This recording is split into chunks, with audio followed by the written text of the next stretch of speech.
오늘의 말씀은 누가복음 1장 46절에서 56절입니다. 우리 같이 한 목소리로 읽도록 하겠습니다.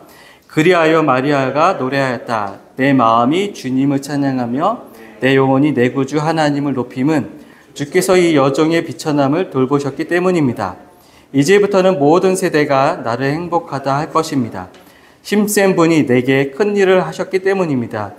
주의 이름은 거룩하고 그의 자비하심은 그를 두려워하는 사람에게로 대대로 있을 것입니다.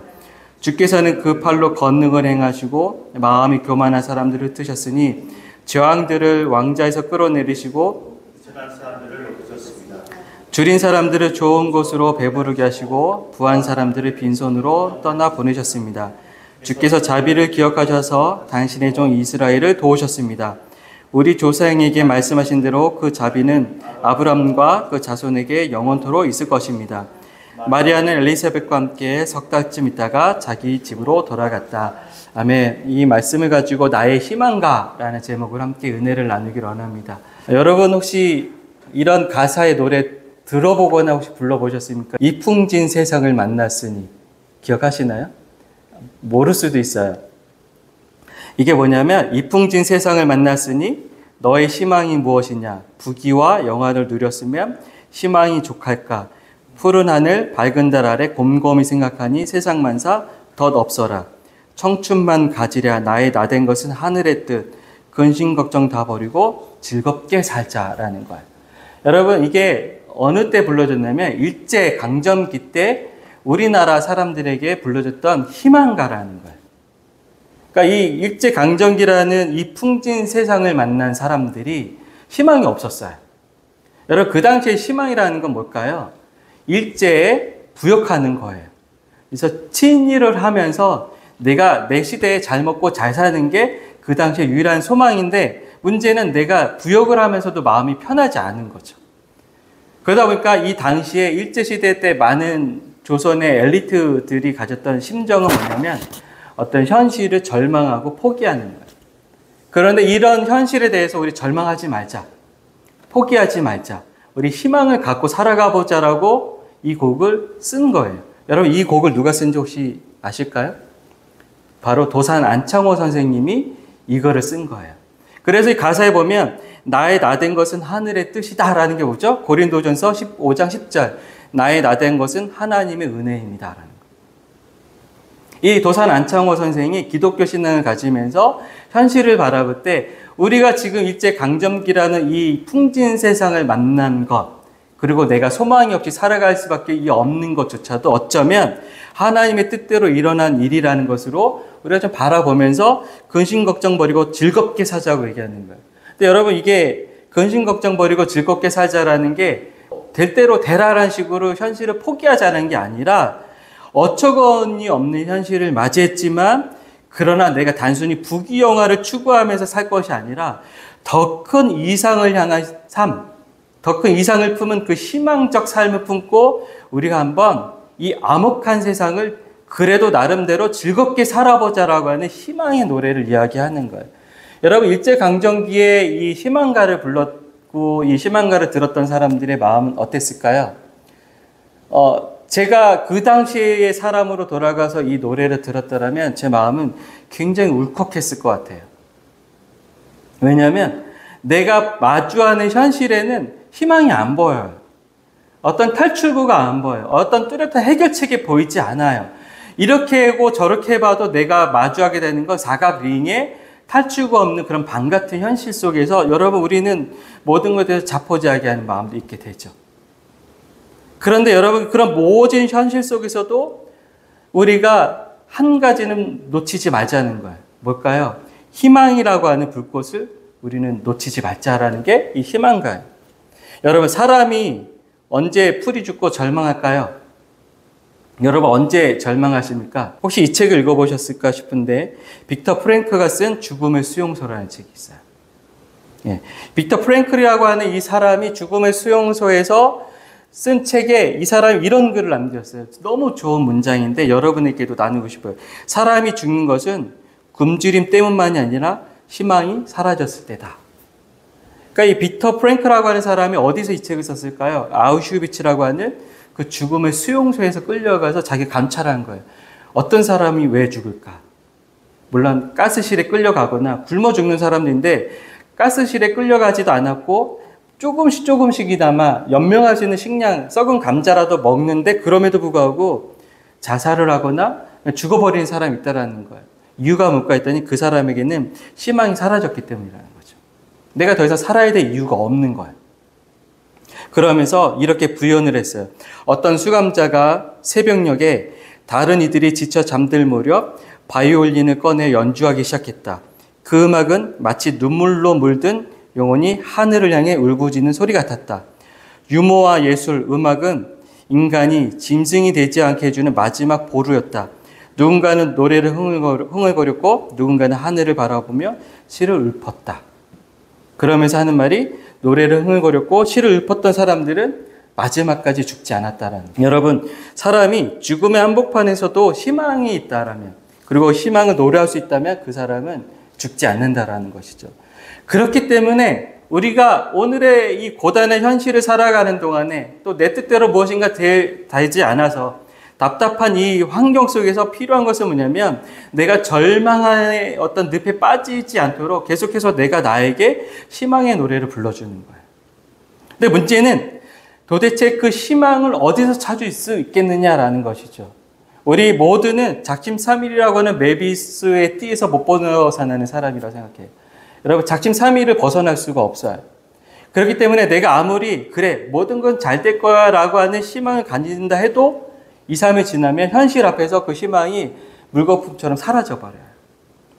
그렇기 때문에 우리가 품어야 될 것은 뭐냐면 내가 만들어낸 희망이 아니라 또는 근거 없는 희망이 아니라 다른 무엇인가로부터 온 확실한 희망이 나에게 주어져야 된다라는 거예요. 그러면 그 다른 무엇인가로부터 오는 그 확실한 희망을 우리 어디에서 찾을 수 있을까라는 걸 볼 때 우리가 오늘 본문을 통해서 발견할 수 있습니다. 여러분, 오늘 우리가 읽은 본문은 마그니카시라고 해요. 이 마리아의 노래라고도 하는데 마그니카시 뭐냐면 내 영혼이 찬양합니다. 그래서 이 마리아가 부르는 노래는 어쩌면 마그니카시라고 어렵게 붙였지만 저는 이 노래를 희망가라고 부르고 싶어요. 그러면 이 희망가의 주요한 흐름은 뭘까요? 이 주요한 흐름은 다른 것이 아니라 이거예요. 하나님의 모든 말씀은 능하지 못하심이 없습니다. 여러분, 마리아가 1장에서 경험한 것은 두 가지예요. 첫 번째는 놀람이에요. 아무것도 없는 나에게 갑자기 천사가 등장하고 그 천사가 나에게 엄청난 이야기를 했을 때 굉장히 놀랐어요. 그래서 그 자신도 그 놀람 속에서 어떻게 그런 일이 나에게 일어날 수 있겠습니까? 했을 때 천사가 한 말 있죠. 하나님은 능하지 못하심이 없다라고 이야기해 주셨어요. 그래서 그 놀람이 뭐로 바뀌었을까요? 바로 확신으로 바뀌었어요. 이 놀람과 확신 사이에서 마리아가 이제 노래를 부르기 시작하는데 그 노래가 바로 희망가이고 그 희망가는 단순히 마리아의 희망가가 아니라 우리의 희망가가 될 수 있다는 것이죠. 여러분, 그러면 왜 마리아가 부른 이 희망가가 우리의 희망가가 될 수 있을까요? 이 속에 흐르는 한 가지 엄청난 주제가 있어요. 그것은 바로 하나님 나라라고 하는 커다란 주제가 이 마리아의 노래에 흐르고 있어요. 요즘에는 많이 좀 사라지긴 했는데 예전에 어떻게 했죠? 예수 천당, 불신 지옥. 그래서 예수 천당이라고 했어요. 예수 믿으면 천당 가고 믿지 않으면 지옥 갑니다. 근데 문제는 천당이라는 게 문제가 됐었어요. 천당이라고 하는 그 용어는 하나님 나라를 설명할 수 있는 용어가 되지 않아요. 천당이 뭘까요? 우리 아주 동양적이고 또 어떤 민속 종교적인 용어로부터 나온 거예요. 극락왕생하는 그 저 세상. 그러니까 내가 죽으면 가는 저 너머의 그 세상. 근데 여러분, 성경이 말해주는 하나님 나라는 내가 죽어서 가는 저 너머의 세상이 아니라는 거예요. 내가 예수를 믿기로 고백하는 그 순간으로부터 나에게 이미 마침내 와버린 그 나라.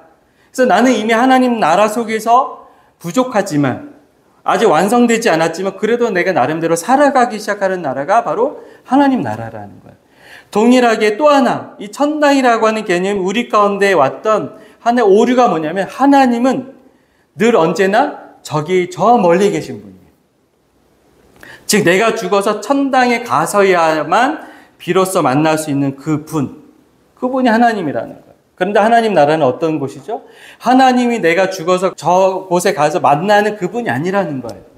지금 내 현실의 삶 속에서 매 순간순간 경험하고 만날 수 있는 분, 그분이 하나님 나라라는 거예요. 이것을 우리는 이런 모든 개념을 모으고 모아서 한 단어로 표현한 거예요.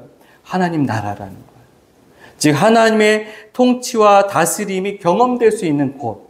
그것이 바로 하나님 나라이기 때문에 우리가 예수를 믿으면 천당 가고 지옥 갑니다라고 하는 개념보다 뭐냐면 우리가 예수를 믿기로 고백하는 그 순간부터 나는 성큼성큼 하나님도 나에게 성큼 다가오시고 나도 다가가는 거예요.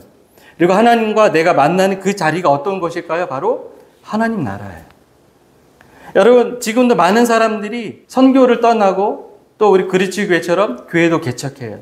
왜 선교를 떠날까요? 왜 교회를 개척할까요? 우리의 어떤 지식을 그들에게 전해주려고 하거나 우리의 어떤 모든 좋은 것을 그들에게 나누려고 한다고 하면 어쩌면 그것은 동정일 수 있어요. 그러나 우리의 중요한 목표는 분명해요. 당신도 하나님 나라의 백성이 될 수 있습니다. 당신도 나와 같이 하나님 나라 안에서 살아가는 사람이 될 수 있습니다라고 얘기하는 거예요. 가난한 자에게, 억눌린 자에게, 포로된 자에게 우리가 전할 수 있고 줄 수 있는 최고의 것은 무엇이냐면 하나님 나라예요. 그 하나님 나라는 어떤 나라일까요? 하나님이 지금도 나와 함께 동행하신다라고 하는 것을 매 순간순간 경험하는 거예요. 여러분, 하나님 나라는 죽어서 가는 것도 아니고 하나님은 그곳에서 만나는 분이 아니에요. 지금 오늘 여기서 내 매일매일의 일상의 삶에서 나는 하나님 나라 안에서 살아가고 그분을 경험할 수 있다는 것이죠. 그렇기 때문에 우리가 누군가에게 복음을 전하는 것, 내가 만난 하나님, 내가 살아가고 있는 그 하나님 나라 안에 그 사람을 끌어들이는 일이에요.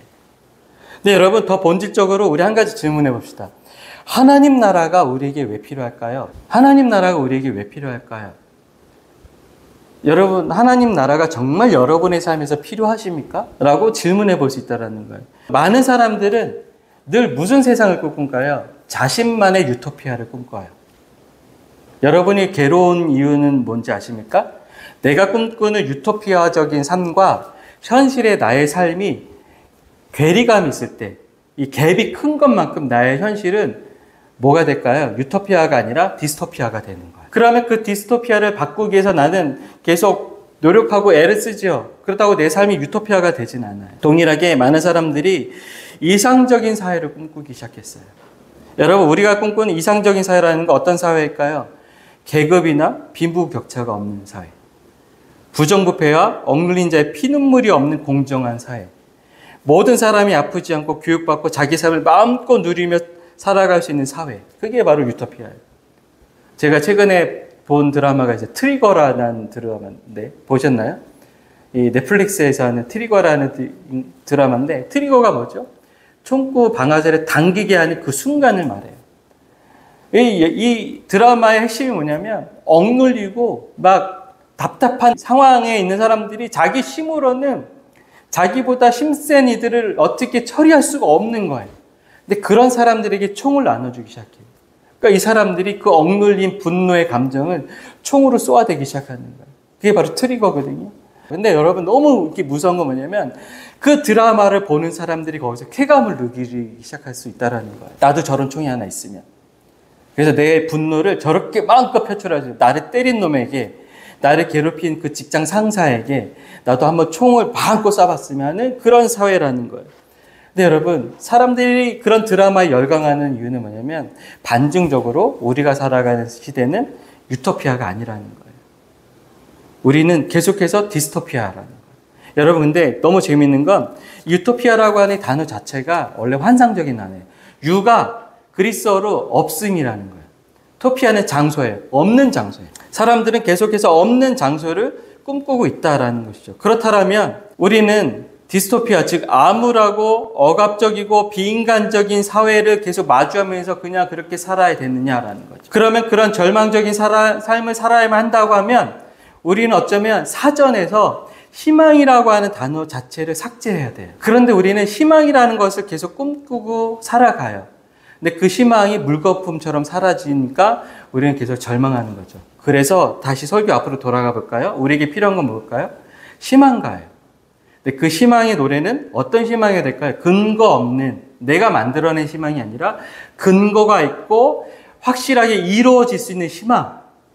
그 희망의 출발점을 우리가 만나야 되고 그 희망을 가져야 되는데 바로 마리아가 우리에게 얘기해 주는 거예요. 즉 하나님이 주시는 희망. 그리고 하나님이 이루어 가시는 그 희망의 세계. 바로 하나님 나라라고 하는 그 희망이 우리에게 주어졌습니다라고 노래하고 이야기하는 거죠. 여러분, 이사야서 32장 1절 한번 볼까요? 이런 말씀이 나와요. 장차 한 왕이 나와서 공의로 통치하고 통치자들이 공평으로 다스릴 것입니다. 여러분, 모든 기독교인들이 꿈꾸는 궁극적인 희망이 있어요. 그것은 무엇일까요? 장차 한 왕이 나와서 공의로 통치하고 통치자들이 공평으로 다스릴 것이다라고 하는 이 희망찬 세계. 그러면 과연 누가 그 통치자가 될 것인가? 우리는 그것을 분명히 알아요. 예수 그리스도가 우리의 통치자이십니다라고 얘기하는 거죠. 그리고 그러면 그 통치자가 이 땅에 오셔서 어떻게 공의와 공평으로 다스리겠는가? 구체적인 걸 알아야 되죠. 그게 바로 오늘 본문 48절에 드러납니다. 오늘 우리가 함께 이 본문의 모든 말씀을 한 절 한 절 다 살펴보면 너무 좋겠지만 저는 이 본문 희망의 노래 속에서 하나의 구절을 뽑는다고 하면 바로 이 48절이라고 생각이 되어져요. 48절이 뭐죠? 주께서 이 여종의 비천함을 돌보셨기 때문입니다. 여러분, 디스토피아라고 하는 세상에서는 어떤 세상일까요? 비천한 자를 더 비천하게 만들어요. 그게 바로 우리가 마주하는 세상이라는 거예요. 근데 하나님 나라는 비천한 자를 돌보는 세상이라는 것이죠. 이 48절을 좀 더 우리가 살펴보면 여기서 말하는 이 여종이라고 하는 표현은 헬라어로요. 우리는 여종으로 번역했지만 원래 이 표현은 뭐냐면 주께서 이 노예의 비천함을 돌보셨습니다라는 거예요. 이 여종이라는 단어는 돌로스라고 해가지고 내가 노예입니다라고 하는 거예요. 그래서 사도 바울도 얘기하죠. 내가 예수의 종 된 바울은 거기서 그 종이 뭐죠? 노예. 난 예수의 노예가 된 사람입니다. 이 당시에 노예는 어떤 사람일까요? 주인이 시키는 대로 해야만 하는 사람. 그게 노예인데 마리아가 말하는 이 노예라고 하는 표현은 무엇이냐면 내가 이 세상에서 가장 낮은 자입니다라고 하는 고백이라는 거예요. 근데 그 노예가 경험하는 세상, 마주하는 세상은 무엇이냐면 비천함을 만나는 세상이에요. 여러분, 우리가 상상력을 동원해서 한번 이런 그림을 그려봤으면 좋겠어요. 여러분이 노예예요. 여러분이 노예인데 물론 여기 남성도 있으시면 노예이고 나이가 어려요. 더욱이 여러분이 여성이에요. 여러분, 예수님 당시에 여자이고 나이가 어리고 노예라고 하면 그 소녀가 마주하는 현실은 어떤 현실일까요? 계속해서 굴욕당하는 현실이에요. 즉 사람 대접을 받지 못하는 현실이 이 노예의 상황이에요. 그래서 모두가 나를 하찮게 봐요. 모두가 나를 가볍게 여겨요. 모두가 나에게 대놓고 무시해요.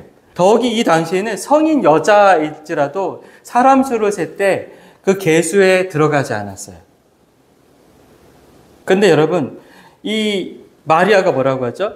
그런 이 여정의 비천한 굴욕당함을 주님이 돌봐주셨습니다. 여기서 돌봐주셨다라는 게 단어가 가진 의미가 뭘까를 제가 찾아봤어요.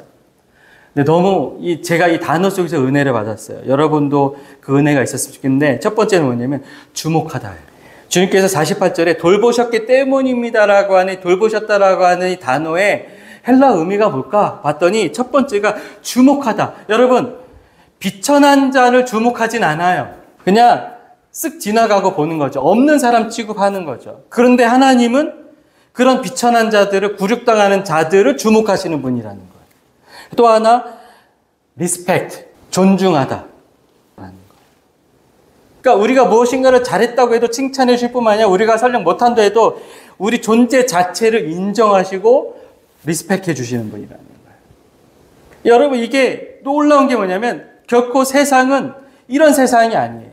세상은 어떤 세상이죠? 힘이 없고 능력이 없고 재능이 없으면 하찮게 여겨요. 하찮게 여겨요. 제가 이 오늘의 본문을 묵상하면서 한 가지 하나님 앞에 솔직히 고백한 게 있어요. 저의 안에 있는 못된 습관이 있다는 걸 발견했어요. 뭐냐면 사람을 외모로 평가하는 거. 그 사람이 좀 잘 입고 좋은 차를 타고 또 그 사람이 뭐 의사이고 변호사이고 뭐가 됐다 그러면 저도 모르게 조심스러워지는 거예요. 그런데 저랑 비슷하든가 조금 저보다 조금 뭐 이렇게 표현이 적절하지 않아서 뭐 그렇다 보면 너무 그냥 편하게 대하는. 그래서 이게 자연스러운 것인가 생각해 보니까 제 안에 누구나에게나 리스펙하는 마음이 아니라는 거. 그 리스펙의 경도가 업다운이 있다라는 거예요.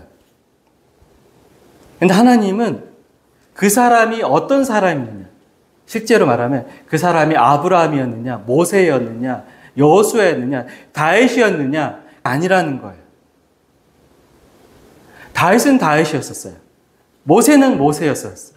여호수아는 여호수아였어요. 그리고 나는 나로서 주님은 나를 리스펙해 준다는 거예요. 그게 하나님 나라이고 하나님의 은혜예요. 더욱이 하나 더 나아가서 그 하나님이 어떤 분이실까요? 그 비천함을 돌보셨기 때문입니다라고 하는 단어는 한 단어로 말하면 그분이 나의 보호자로 자처하시는 분입니다라는 거예요. 그리고 그 하나님이 우리에게 보호자로 자처하실 뿐만 아니라 우리에게 당신이 입으셨던 그 왕의 옷을 입히고 그분의 보좌 앞에 앉혀서 함께 모든 것을 다스리는 권세를 누리게 하시겠다라고 하시는 것이 바로 하나님 나라이고 하나님 마음이에요. 요한계시록 3장 21절을 볼까요? 이기는 그에게는 내가 내 보좌를 함께 앉게 하여 주기를 원한다라고. 또 디모데후서 2장 12절에 우리가 참으면 또한 함께 왕 노릇을 할 것이요 라고 나와요. 요한계시록 3장 21절과 디모데후서 2장 12절은 뭐냐면 하나님이 단순히 우리를 리스펙하는 것이 아니라 그분의 자리에게까지 끌어가셔서 앉게 하시는 게 하나님의 마음이라는 거예요. 그래서 48절에 나오죠. 주께서 이 여종의 비천함을 돌보셨습니다. 그것이 나의 희망입니다. 그것이 나의 노래가 되었습니다. 라고 얘기하는 거죠. 여러분 살아가다 보면 자신의 초라함과 실패와 연약함과 수치와 외로움 또 무능감 속에서 내가 이것밖에 안 되나 하는 생각의 늪에 잠길 수도 있어요. 근데 여러분 그럴 때마다 공허함을 더해주는 그런 신세 한탄가를 부르기를 멈추고 오히려 희망의 노래를 부르는 것이 필요해요. 마치 도산 안창호 선생이 절망의 늪에 빠진 조선인들에게 희망가를 부르게 했던 것처럼 마리아는 우리에게 그 희망의 노래를 부르게 해주는 거예요. 여러분 마리아가 오늘 이 본문을 평생에 이때 단 한 번만 불렀을까요? 저는 생각해 볼 때 안 그랬을 것 같아요. 예수님을 키워가면서 예수님의 사역 가운데 그리고 예수님께서 사람들에게 모함을 받고 능욕을 당할 때 심지어는 십자가에 들려 올려졌을 때 그때마다 마리아는 이 노래를 불렀을 것 같아요. 그러면서 주께서 이 여종의 비천함을 돌보실 것입니다. 이 나의 마음의 참담함을 돌봐주실 것입니다. 라고 불렀지 않겠냐라는 거예요. 그러면서 얘기하죠. 이제부터는 모든 세대가 나를 행복하다 할 것이다. 지금 이 상황은 비천하다라는 것이 맞지만 그러나 비천한 나를 돌봐주시는 그 하나님 때문에 그 하나님과 내가 함께 살아가는 이 하나님 나라가 나에게 이미 이루어졌기 때문에 모든 사람들이 나를 행복한 사람이라고 말할 것입니다. 라고 부를 수 있다면 그것이 우리에게 새로운 노래가 된다는 거예요. 그럼 제가 이제 개척교회를 하면서 사람들을 만나면 늘 듣는 말이 있어요. 두 가지 단어예요. 첫 마디는 너무 좋아요. 아, 목사님 대단하세요. 이런 시대에 교회를 개척하시다니. 근데 저는 거기에 그 대단하세요라는 말에 동의는 되지 않아요. 왜냐하면 제가 아무리 생각해봐도 저의 능력과 저의 재능으로 이렇게 교회가 세워질 거라고는 상상도 못했어요. 지난주에 우리 동훈 형제가 와서 이렇게 저에게 가슴에 남는 두 가지 말을 해줬어요. 하나는 본인이 유튜브를 보면서 목사님 설교가 일관성이 있다. 다행이다. 오늘은 이렇게 하고 다음에 이렇게 얘기하면 사람들이 혼란할 텐데 일관성이 있다. 또 하나는 목사님 교회가 너무 예뻐요. 그랬을 때 너무 좋다. 근데 아무리 생각해봐도 제 능력으로 이게 안 돼요. 하나님께서 순간순간 다 역사해 주시는 거예요. 또 하나, 제가 또 듣는 말이 뭐냐면, 목사님, 힘드시죠? 힘드시죠? 라고 얘기해요. 너무 고마운 말이죠.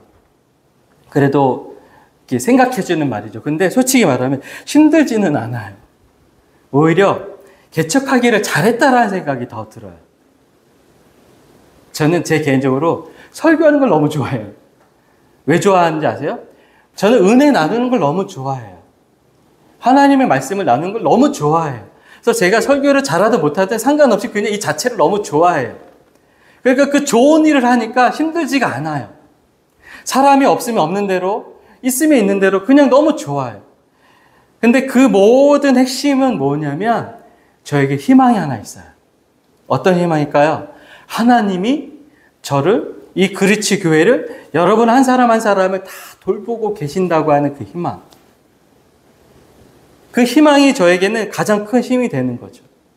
그래서 때로는 어려운 상황이 있죠. 때로는 마음이 좀 답답한 상황이 있죠. 그럴 때마다 이 48절을 저에게 불러주고 싶은 거예요. 주께서 공고한 날에, 어려운 날에 이 비참한 마음에 돌보셨으니 모든 사람들이 나를 행복하다 할 것이다. 지금 당장은 길이 보이지 않고 지금 당장은 좀 막막하지만 그러나 주께서 나를 돌보셨으니 행복하다 할 것이다.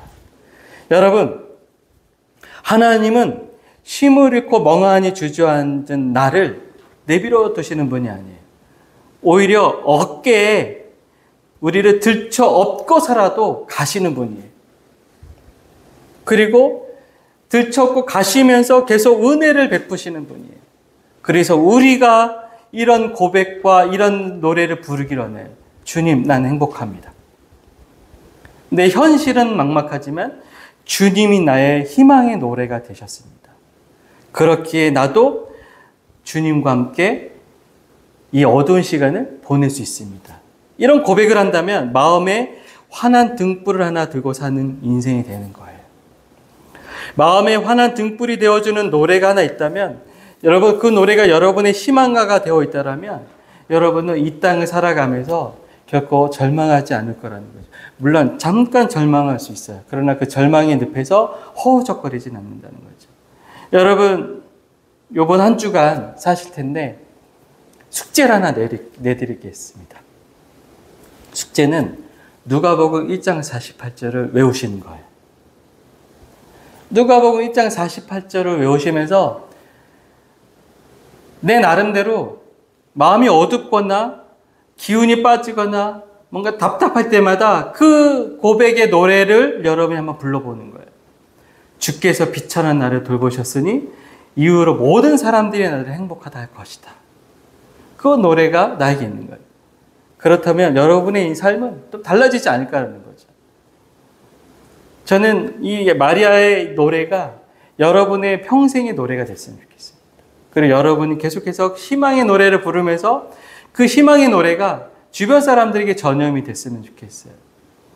그래서 가장 희망찬 존재, 가장 희망찬 인생, 바로 여러분과 제가 되고 또 우리 그리스 교회가 되기를 소망합니다.